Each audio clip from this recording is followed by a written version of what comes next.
જો તમે સીડીઓ ચડતી વખતે રેલિંગ પકડી લો છો, સવારે ઉઠતાની સાથે જ ઘૂંટણમાં સખત અને ભારે દુખાવો થવા લાગે છે, અને જો તમે દરરોજ પેઇન કિલર ખાઈને ફક્ત તમારા દુખાવાને દબાવી રહ્યા છો પણ અસલી સમસ્યા ઠીક નથી થઈ રહી, તો આજનો આ વિડિયો તમારા માટે ખૂબ જ મહત્ત્વપૂર્ણ છે.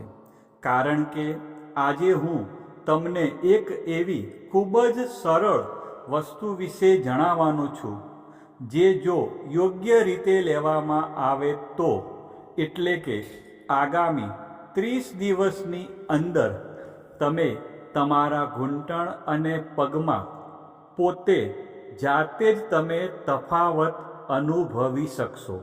જી હા મિત્રો, હું વાત કરી રહ્યો છું એક એવા natural, safe and science base એટલે કે વિજ્ઞાન આધારિત રીતની, જે તમારા હાડકાં, તમારા સાંધા અને સ્નાયુઓ ત્રણેય પર એક સાથે કામ કરે છે.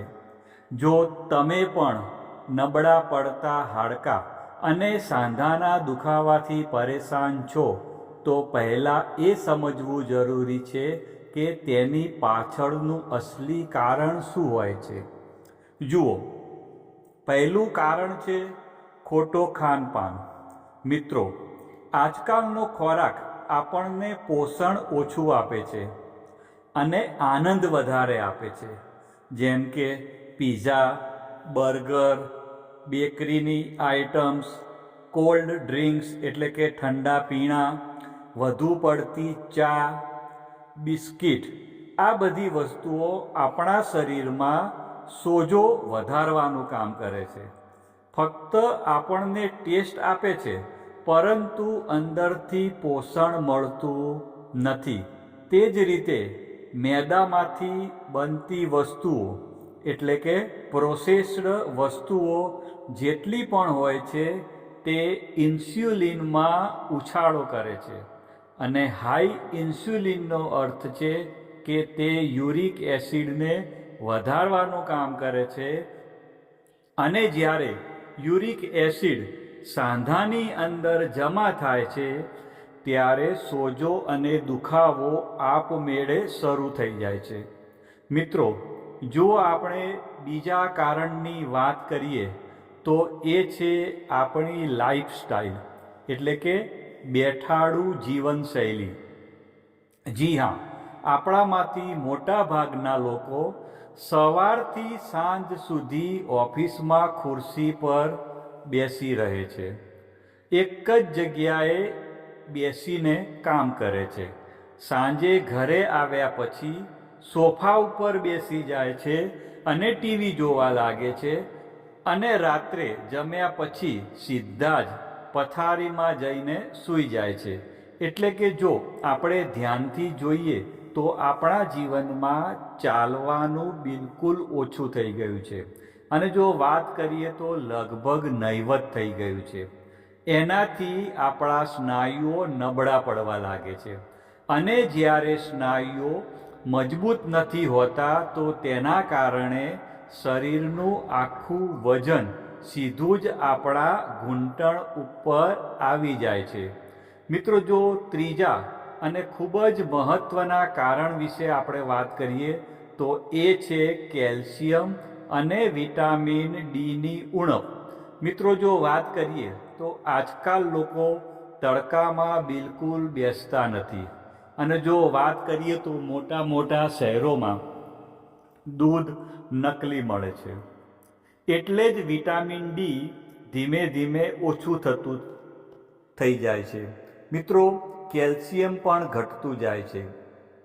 જ્યારે શરીરમાં કેલ્શિયમની ઉણપ થાય છે અને વિટામિન ડીની ઉણપ થઈ જાય છે, તો તેના કારણે તમે બધા જ જાણો છો કે આપણા હાડકાં અને સાંધા નબળા પડવા લાગે છે. અંદરથી તેમની ઘનતા એટલે કે ડેન્સિટી ઓછી થવા લાગે છે, અને જેનાથી દુખાવો શરૂ થઈ જાય છે. અને જો મિત્રો ચોથું કારણ વિશે વાત કરીએ તો એ ચોથા કારણ વિશે વાત કરીએ તો સૌથી જોખમી કારણ છે, જેને કહેવાય છે ક્રોનિક ઇન્ફ્લેમેશન અને પેઇન કિલરનો દુરુપયોગ. મિત્રો, વાત કરીએ તો પેઇન કિલર ફક્ત દુખાવાનો સંકેત બંધ કરી દે છે, પરંતુ જે કારણથી તમારા શરીરમાં અંદર સોજો ચાલી રહ્યો છે અથવા દુખાવો થઈ રહ્યો છે તેને કોઈ રોકી શકતું નથી. ઉપરથી જો વધારે પડતી પેઇન કિલર ખાવામાં આવે તો કિડની, લીવર અને પેટ પર આડઅસર થાય છે. મિત્રો, આનાથી કામચલાઉ રીતે તો કદાચ તમને આરામ મળી જાય, પરંતુ સમસ્યા અંદરને અંદર જ વધતી જાય છે અને એક સમય આવે છે જ્યારે તમે ચાલવા ફરવા માટે પણ અસમર્થ બની જાઓ છો. મિત્રો, અત્યાર સુધી તમે જાણ્યું કે સાંધાનો દુખાવો અને હાડકાની નબળાઈનું અસલી કારણ શું હોય છે. મિત્રો, ચાલો હવે આપણે સોલ્યુશનની વાત કરીએ. અને જે સોલ્યુશન આજે હું તમને જણાવવાનો છું તે એક ખૂબ જ સરળ વસ્તુ છે, જેનું નામ છે મખાના.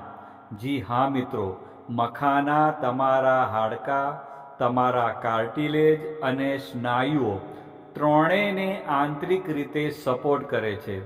મખાનામાં એવા મિનરલ્સ અને કમ્પાઉન્ડ્સ હોય છે જે બોન ડેન્સિટીને સપોર્ટ કરે છે, મસલ ક્રેમ્પ્સને ઓછા કરે છે અને શરીરની અંદર ચાલી રહેલા સોજાને કંટ્રોલ કરવામાં મદદ કરે છે.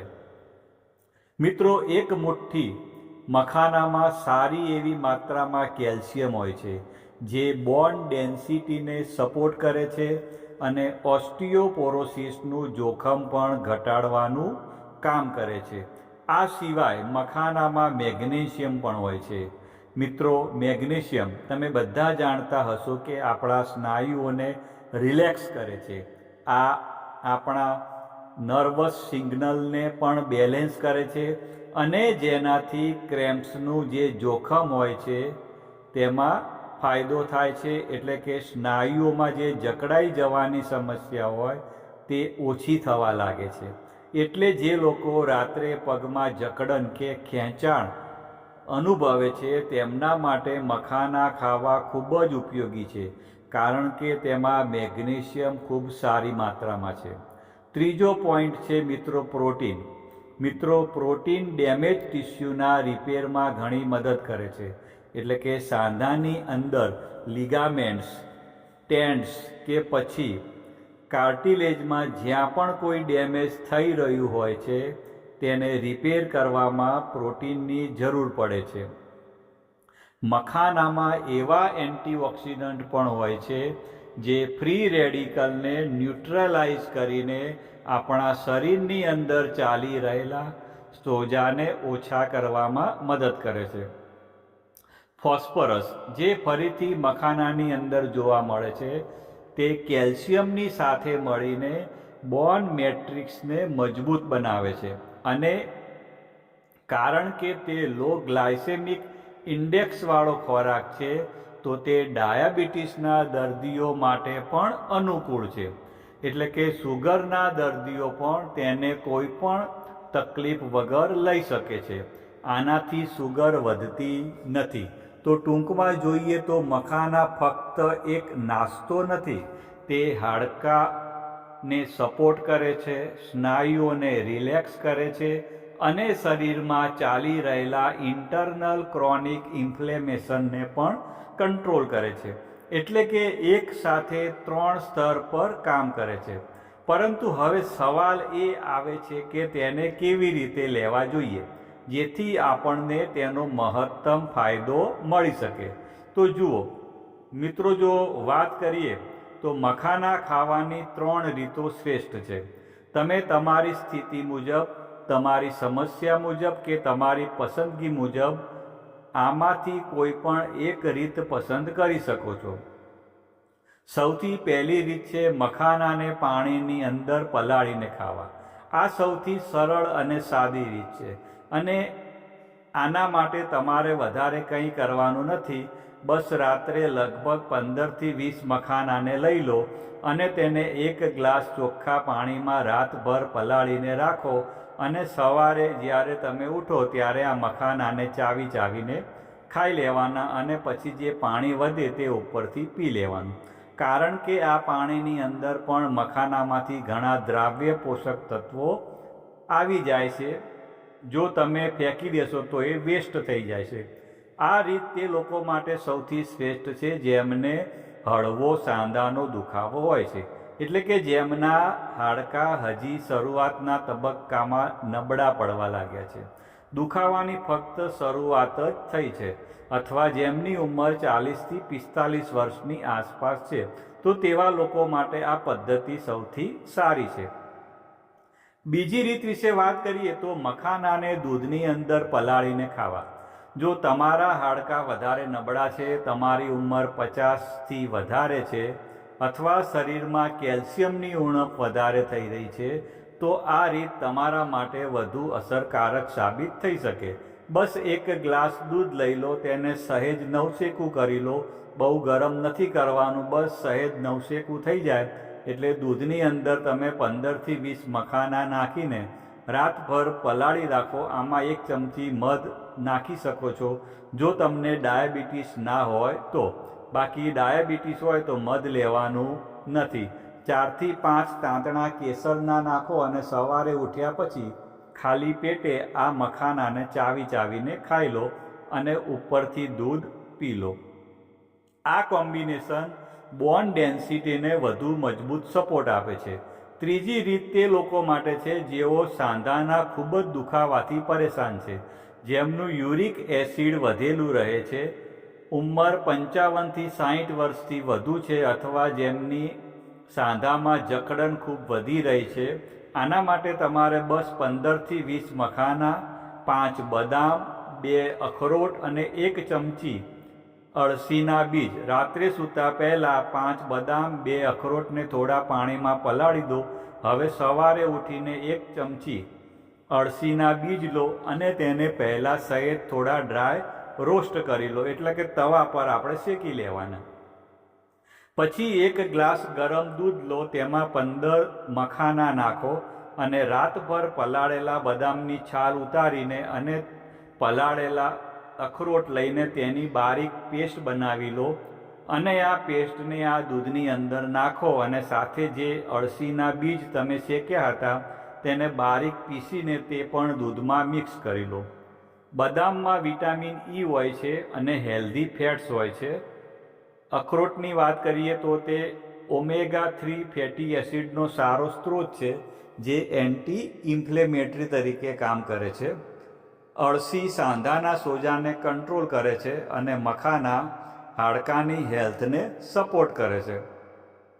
એટલે કે આ એક સંપૂર્ણ જોઈન્ટ રિપેર બ્રેકફાસ્ટ બની જાય છે, જેનાથી હાડકાં અને સાંધામાં ઝડપથી તાકાત આવવા લાગે છે. હવે પછીનો સવાલ એ છે કે આ નુસ્ખો બરાબર છે, પણ તેને લેવો કેવી રીતે અને કેટલા દિવસ સુધી? તો જુઓ, આને લેવાનો શ્રેષ્ઠ સમય સવારે ખાલી પેટે છે, પરંતુ જો તમે સવારે ન લઈ શકતા હો તો તમે ઈચ્છો તો સાંજે અથવા રાત્રે સૂતી વખતે પણ લઈ શકો છો. આને 30 દિવસ સુધી નિયમિત લો. આ કોઈ જાદુ નથી મિત્રો, એક ખૂબ જ સારું ન્યુટ્રિશનલ સપોર્ટ છે, એટલે તેને કન્સિસ્ટન્સી સાથે લેજો. નિયમિત લેશો ત્યારે તમને અસલી ફાયદો જોવા મળશે. એવું ન વિચારતા કે આજે લીધું અને બીજા દિવસથી દુખાવો મટી જશે. નિયમિત લેશો ત્યારે જ તમને તફાવત જોવા મળશે.